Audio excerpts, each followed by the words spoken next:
اسعى لحلمك وحقق هدفك، وان شاء الله ربنا هيكرمك وهيرزقك بالامنيه والحلم اللي انت عايزه، ولكن انت ما عليك الا السعي. احنا ما نقعدش يا جماعه نحط ايدينا على خدنا ونقول الحلم مش هيتحقق او الامنيه مش هتتحقق او احنا ما بندعيش ربنا. لا، انتوا لازم ان انتوا تقربوا من ربنا، لازم ان انتوا تدعوا ربنا، لازم ان انتوا يبقى عندكم هدف تحقيق امنيه، لازم ان انتوا تبقى عندكم حلم لازم توصلوا له، عندكم تحدي مع نفسكم، عندكم ثقه في ربنا سبحانه وتعالى، لان ربنا بيقول انا عند حسن ظن عبدي بيه.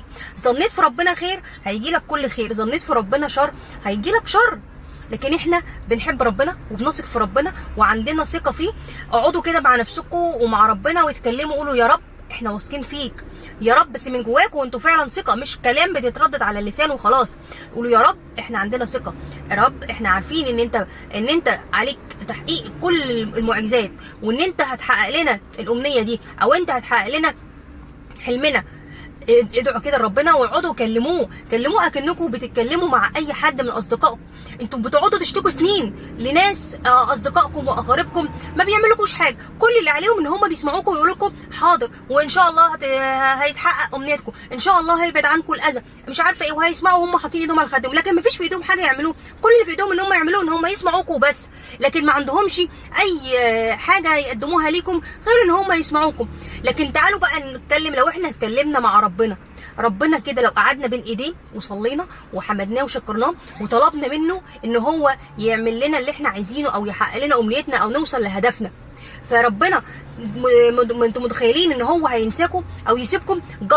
جربوا الشكوى لغير الله مذله، جربوا ان انتوا تشتكوا لربنا ما تشتكوش للعبد، لان ربنا سبحانه وتعالى هو وحده اللي قادر يحقق لك اللي انت عايزه، وقادر يحقق لك المستحيل، وقادر يخليك توصل للي انت عايزه.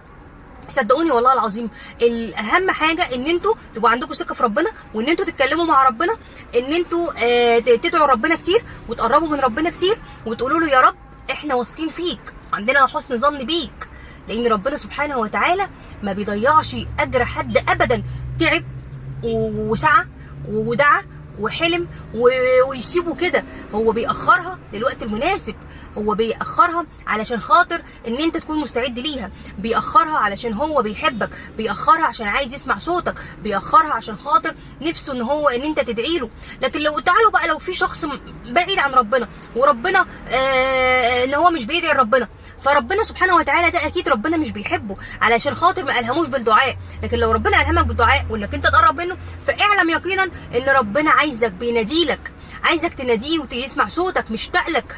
فده انتوا متخيلين بقى لما ربنا بجلالة قدره ان هو يشتاق لنا، يشتاق يسمع صوتنا، بيعصر علينا حياتنا، بيعصر علينا رزقنا، بيعصر علينا تحقيق امنيتنا، علشان ان احنا نرجع لربنا، نفوق لربنا قبل فوات الاوان. ربنا بيوقعك في مشكله او او زنقه او ضيقه علشان خاطر تفوقوا من الغفله اللي انتوا فيها، تبقوا عندكم يقظه ان ربنا سبحانه وتعالى عايز ليكم كل شيء جميل، عايز، ربنا بيحبكم، ربنا غفور رحيم.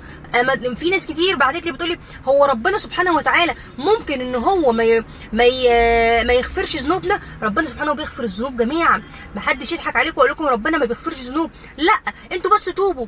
والله العظيم لو عملتوا ذنب وتوبتوا ربنا هيقبل منكم، ورجعتوا للذنب تاني ورجعتوا توبتوا تاني ربنا هيقبل منكم. انتوا متخيلين رحمه ربنا بينا وان ربنا بيحبنا ازاي؟